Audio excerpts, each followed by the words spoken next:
Okay, sorry.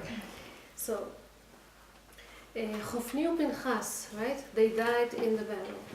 And Pinchas's wife, she is pregnant and she is about to give birth.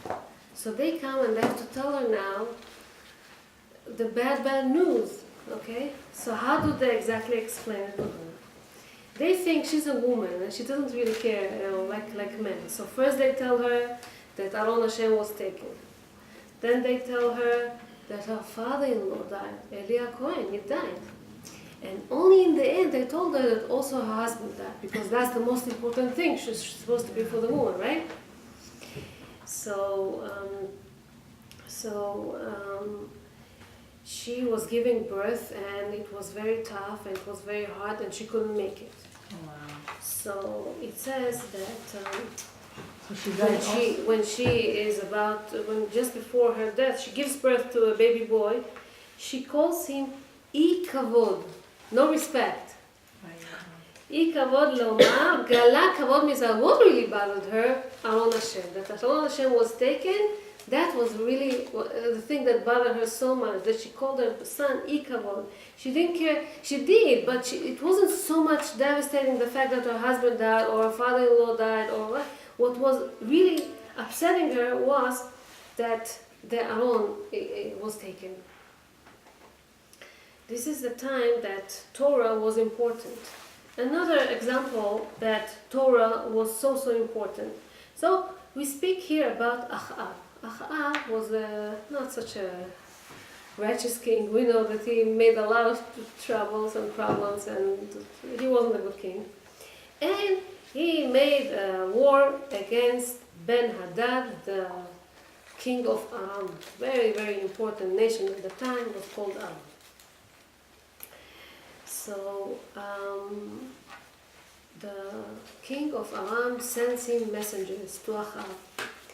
And he tells him, oh, whatever you have, your gold, your silvers, your assets, whatever you have belongs to me. Kaspecha v'zavcha lihu, it's mine, it's not yours. You have to give it to me. V'nashecha u'vanecha atavim sheli. Your wives, your children, belong to me. I'll take them, it's going to be mine. So, right, he's not asking, he's just demanding. And then he says, והיה כל מחמד עיניך גם לי הוא מחמד עיניך. The most precious thing that you have is also mine, will be mine. So Ben-Hadad came with 32 other kings. He didn't come alone. He had a huge army over there, very, very big army. And he comes and he knows for sure he's going to come and win Achab. And he tells him, מחמד עיניך גם לי הוא. Achab is very afraid, he doesn't know what to do. And what is Mahmad Einecha? Mahmad Einecha is the Sefer Torah, the big Sefer, the scroll that they used to have in the temple. That's what he wanted to take. So he goes, Achab is, the wicked he is, right? He is not willing to give this Torah to that non-Jewish king. So Ben-Hadad warns him, he tells him, there is not enough sand in Samaria for all my soldiers. I'm coming with millions of soldiers. You don't know. You just don't start with me. That's what he tells him. And Achab tells him, don't be so arrogant. You never know. You never know what's going to happen. And so they declare war. Come a prophet to Achab. And he tells him, don't worry, you're going to win, okay? And he tells him, so how many people we have all together? They had only 232 soldiers. That's what they had. Achab, the big shot. But after these soldiers, they still had some few thousands of people, but it wasn't, of course, enough. And the miracle that happened was that this Ben-Hadad, this king, became drunk, and they were so sure that they're going to win the war that they lost it. Miraculously, they lost it. Why? Because as much as Achab was so wicked, he didn't want to give up the Torah. You don't keep this Torah. Why do you care so much about it? No, Machamad Alecha, the most precious thing for him was the Torah, and he never would give it up. This is when Torah is important. This is when Torah is valuable over there. Is Torah valuable to us too? Do we care about spirituality? No. We are used to keep mitzvot. So what is Shavuot all about? Another cheesecake and another blintzes. But what beside this? What do we do? What do we do to accept the Torah? What is this holiday for us? Okay, so men, they're sitting and learning the whole night. Well, what do we do? Not sleeping. We're not sleeping. The women? Not sleeping. Women, what do we do for this night? We actually sleep the best from the whole year. We'll tell us what to do. We'll do it. Кто хочет спать? Cooking, That's that's what they're for. That's what I In the Parshat Bamidbar, that we're going to read, we read about Ohel Moed. Ohel Moed supposed to be in the center of the camp. Okay? Then around this would be the Leviim. They would camp around this. And then slowly the people. So what is the most important thing? What is the center Nishama. of Jewish people? Spiritualism. The Mishkan, the Torah, the life of Torah that we have. That's the most important thing. And then the life is around this. Okay? This is how it's supposed to be. Think.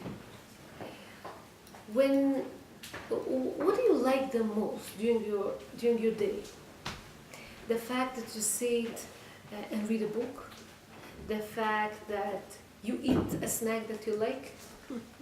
The fact that your son comes from the school and tells you, Ima, we learned today this letter, or the Rebbe tells me a story, or my teacher, she told me that your husband, what exactly is important for you? What important for you screens out to your children. Your children, they see what's good for you, what's not good for you. You know, is it important to go to that restaurant and you'll do whatever, no matter what? Or it's important that that the child learns another page in the Gemara or another page in the Mishnah or something, and for this you'll stay with him and they don't like to do it alone. They like you to be and encouraging him and to be next to him, and or your husband also. If he doesn't get this encouragement from you, go study. I like you when you study. It's important for me. You don't tell him that it's important for you, he won't go and study. If for you it's like, you go, you don't go. For me, it's even better. You're going to stay home. You're going to babysit the children, or together, or we will go out, or we will go shopping, and we will go do this, and we will go do that, or we're watching a movie together, or something. So, for you, it's better that he stays home. Why he needs to get out late at night and go and study? But we don't know Torah, how it builds men, it builds women, it builds men. Sometimes we're not even aware, but on the long term you see how it delicates him, how it changes him, the environment that he is with, the friend that he is with when he's learning each night, let's say Daf Yomi or whatever. It's so important. This is our test. When you go and buy, let's say, a new car, how excited you are. How you screen it out to your children, oh, we're going to go, and you spend, and you collect money for this, and in the beginning you just think about this, and you buy another accessory and another thing just because of that. Do you do the same? Let's say, do you make this?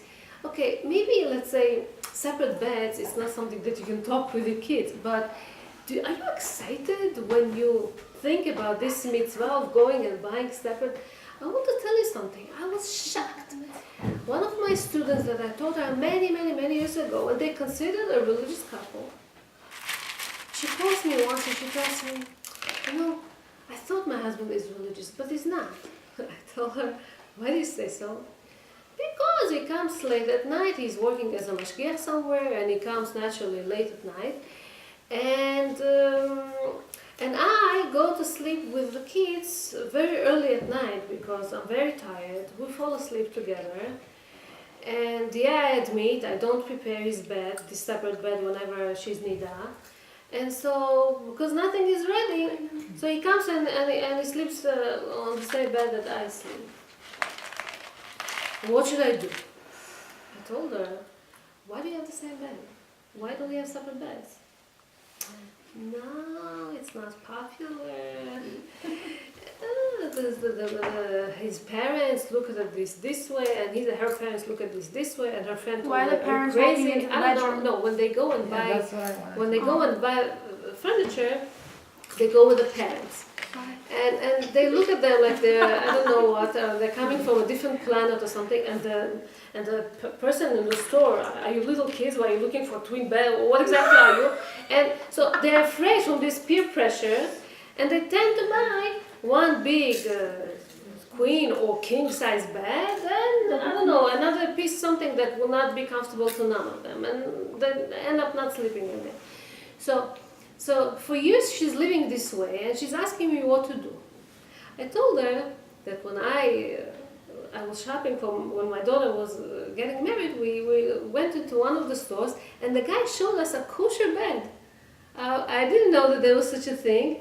It looks like a nice king size bed that opens, separates, becomes two full beds, doesn't take a room, doesn't take extra room, it's two separate beds, and it's have matching pieces, this and that.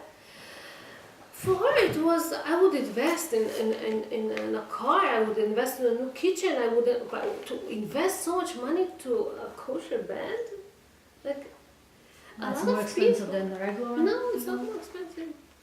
A lot of people, they would spend more on another lustra and another, I don't know, dishes and another thing, but to pay full tuition?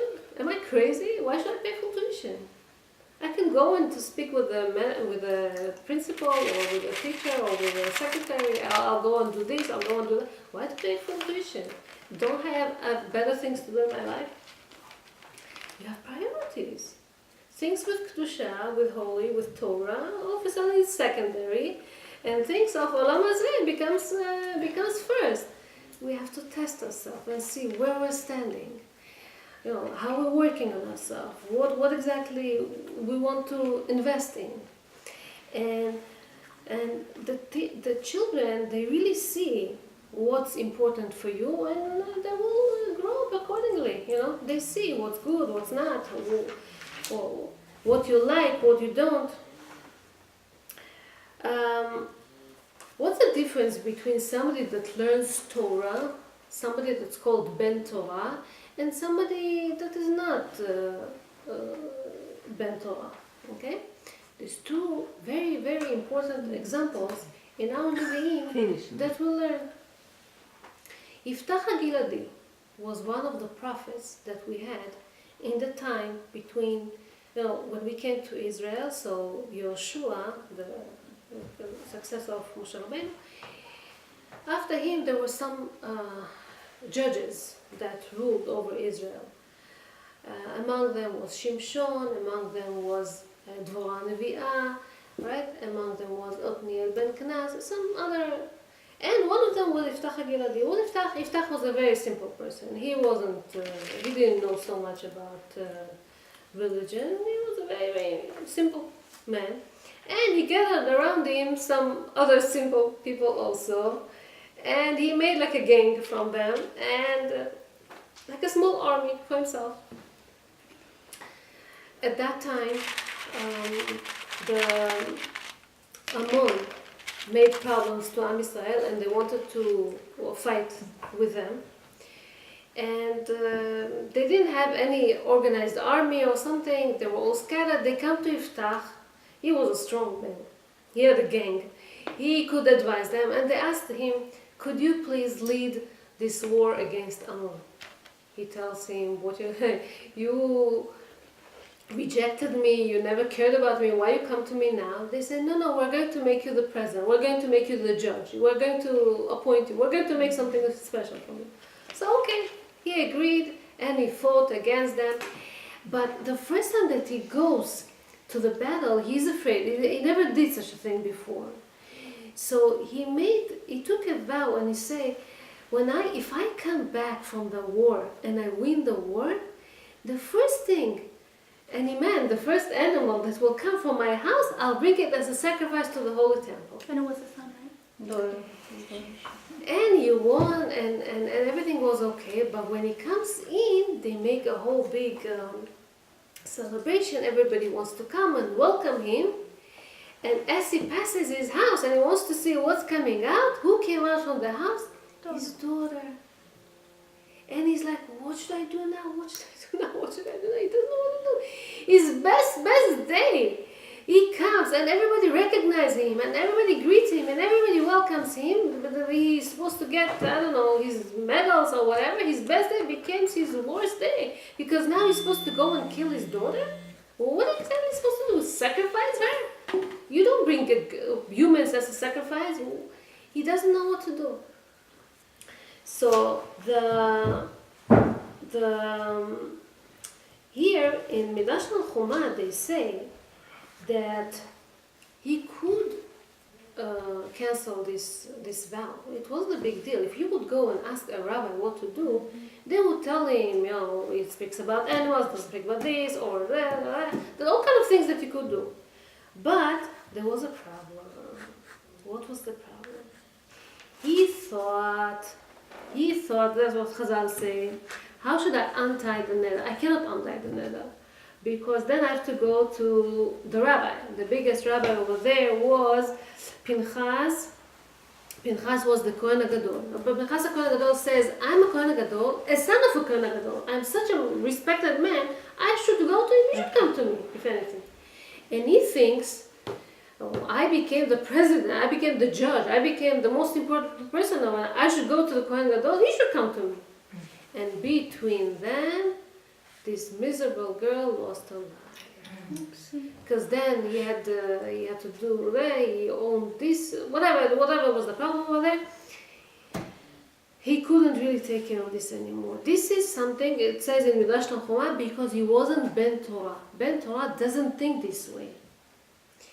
How does Ben Torah think? Let's give another example from the Nevi'im and see how does Ben Torah think. In Sefer Shmuel, it speaks about a meeting between Yoav and Avner. Yoav, he was the general of David HaMelech. And Avner ben Ner was the general of Shaul HaMelech. Shaul was a king before David, right? David, yeah. So there was this time that people were not sure who is the king, Shaul or David. And David was able to conquer and declare his kingdom. So everybody now knew that King David is the king of all over Israel, okay? So Avner, that was the general of Shaul, wants to accept the kingship of David. So he comes to David and he talks to him and he greets him and he accepts him, and David is giving him respect, and then he leaves. Then comes Yoav to meet him. When two big generals, and they were very strong people, you have to understand that if he is the general of David and he's the general of Shaul, they were very, very strong people. They knew battles, they knew how to, they knew strategies, they knew a lot of things. So they come and meet. So two generals are meeting. What are they talking about? War. Huh? War. How to get more airplanes, how to get more tanks, more missiles? No. Yoav and Avner, they were big Talmidei Chachamim, both of them. So, but Yoav wants to trick Avner. Why? Because he has a long history with Avner. Avner ben Ner, he killed Asael. Asael was Yoav's brother, and he killed him. And now he wants to revenge. So he tries to find a way how to revenge him. So what does he do? He tells him, let me ask you a question in Halacha, in Jewish law. There is a mitzvah that's called chalitza. Chalitza means that when a man is dying and he has no children, so his wife is supposed to come and make chalitza, take his shoe. So this woman, she's armless, she has no arm. How exactly she's going to come and make chalitza? That's the question that they were arguing about. Avner tells him, what's the problem? She can do it without her hands. She can take his shoe with her teeth, he says. Pull it, or remove it with it. How exactly she can do it? So Avner tried to demonstrate how exactly he bends down and he wants to remove Yoav's shoe with his feet, with his tongue, with his teeth, just to show him how exactly to do it. Yoav grabs this moment. He sees that he is not holding his sword, Avner, and he is bending down, and he takes his sword and he stabs him. It says that Avner ben Ner was so strong that even he was stabbed to death, he was able to take Yoav and kill him with his own bare hands. So he takes him and he holds him in a way that he can kill him, Yoav. That's how strong he was, even after he was stabbed to death. And then it says that Jewish people gather around him and they ask him, please don't do anything to Yoav. He said, why? He killed me, I'm supposed to kill him back. He said, yeah, but if you're going to kill Yoav, nobody will protect us against the Plishtim. The Plishtim are constantly coming to us and fight against us, take our daughter, they rape them, they abuse them, they take all our belongings, they take all whatever we have, they fight constantly against us. Who's going to protect us if you're going to kill Yoav? Please don't kill him. So he asked him, if I want revenge, who's going to avenge? They say, you give your deen to the Shamayim. In heaven they will take care of him, don't worry. So then he said, okay, and he left Yoav, and he died Avner. So Avner was so strong. What really was bothering Avner, not himself now, Believe in Torah. not to leave the Jewish people without protection. Yeah. That was his thinking now. This is a thinking of Ben Torah. He could kill him. He was so strong. On the spot, he could whatever.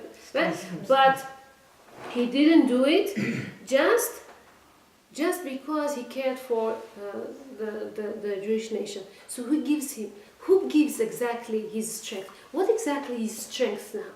The ability to kill or the ability to restrain, to hold himself, to work on himself, not to do whatever it's so natural for him to do.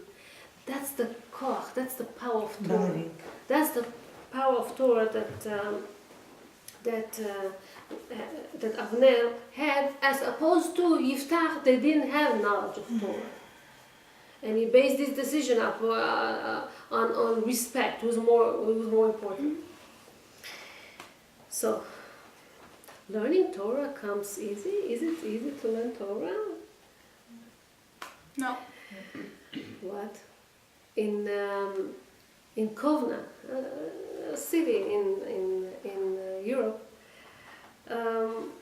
there were some people that used to work. They would wood choppers, and they worked very hard for 12 hours. They worked very hard to chop woods, and they see their friend Lebele that sits and learns Torah, the whole day, doesn't do anything, just studies. And he also gets paid from the shul or whatever, and it bothered them. How come in Israel they have the same dispute? We're going to go to the army, we're going to work, and you're going to sit and study Torah and get money? That's not fair.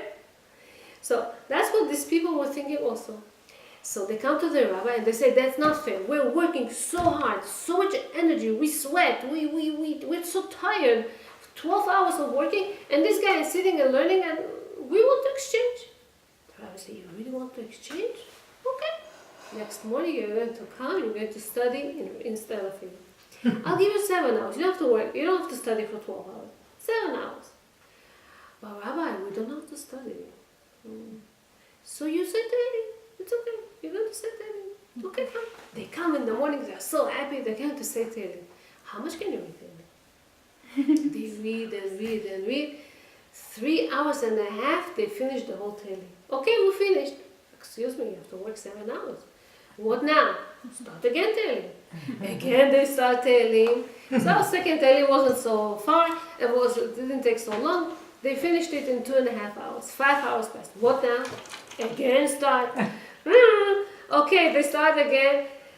And the minute that the time was stopped, they didn't even finish the pasuk. They ran away home. They couldn't stand it anymore. How much can you Tehillim? How much can you do the same thing?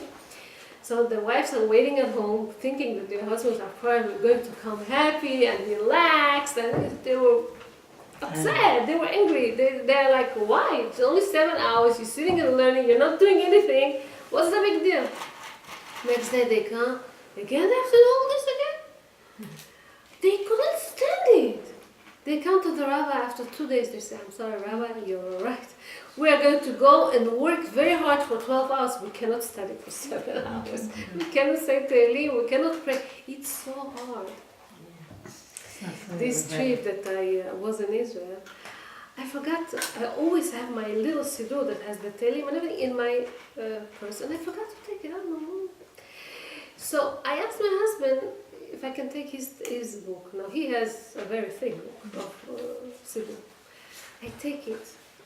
I have to say all the prayer about pay because every word is one page. Baruch.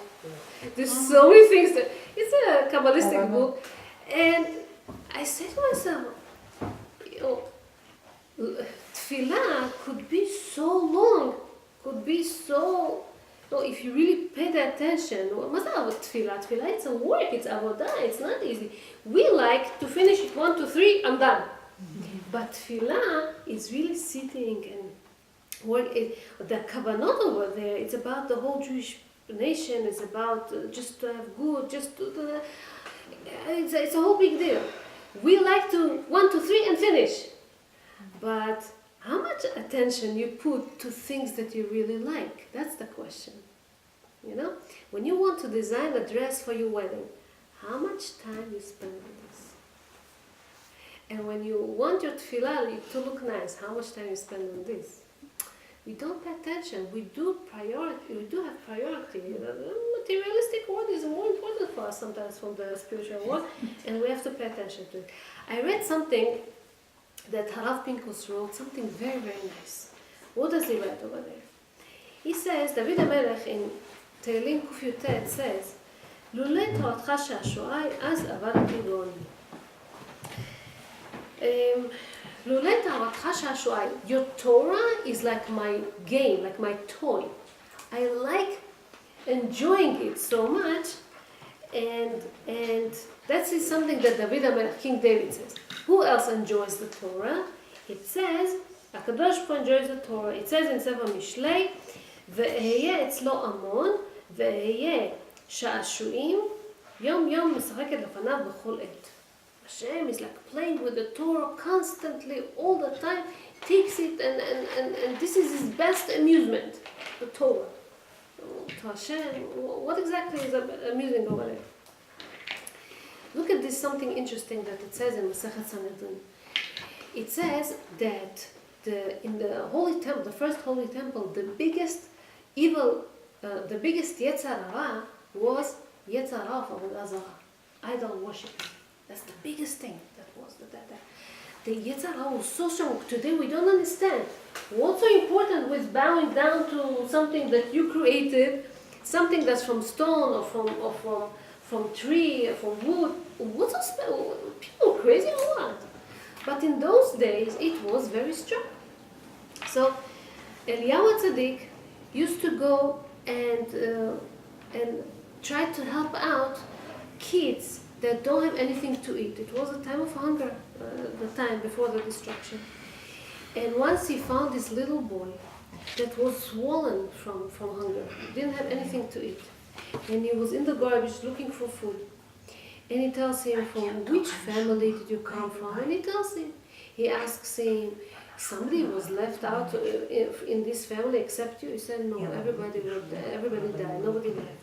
He tells him, if I will teach you something that will make you live, would you study? Would you learn it? That will keep you alive?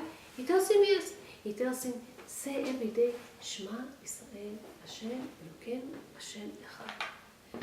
The boy says, no, this is impossible. He says, why? No, my parents didn't teach me that. At that moment it says, he took his idol from inside his clothing. He looks at it, he hugs it, he kisses it, and he plays with it, you know.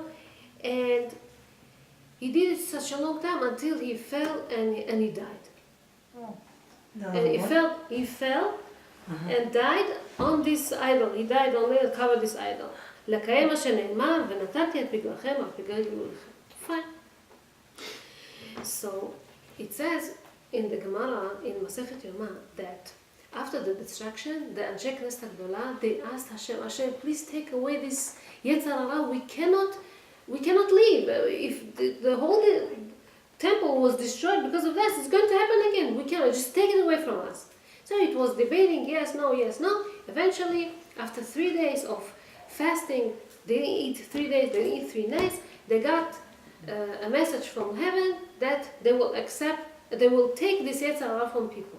So the description is that how did it exactly it got up? Like a small little lion came from fire, came from the Holy of Holies, Kodesh HaKodashim, and this is this Yetzer Hara of Avodah Zarah, of idol worshipping. Then the Chachamim took it, tied it out, and killed it, and this is how they were able to cancel Avodah Zarah from the world, from Jewish people. Fine. The question is, why did this Avodah Zarah, Yetzer Hara of Avodah Zarah, came from the Kodesh HaKodashim? Isn't Kodesh HaKodashim the most holiest place? Why did Avodah Zarah come from that place? So it says in the old books that whenever the Chachamim, they killed this Avodah Zarah, this Yetzer Hara of Avodah Zarah, it was also the time that the prophecy was finished. There was no more prophecy after that. We know that in the second temple there was no prophecy. Because this is the same energy that you can talk to God, you know, straight connection to Hashem, this prophecy, okay? And this is spiritual energy that you have with God, and the opposite is that he takes this little boy takes this idol, kisses it, hugs it, and dies with this. It's the same thing, same energy that you can divert it to good instead of diverting it to bad. It was the same power. You can actually see something from it. Same power. Sometimes what is the most beautiful thing could be the most ugliest thing as well. If you keep it, if you use it for something holy, right, it will become good. If you use it for something bad, it will become ugly. It will become the most ugly thing, the most impure, full of contamination.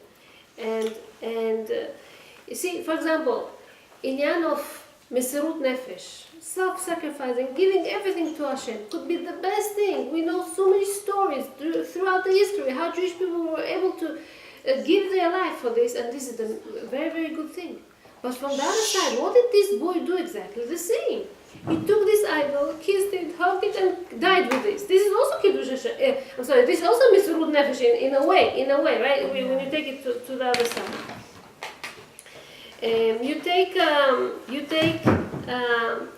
The question is now, what is this toy that Hashem enjoys so much, or King David enjoyed so much?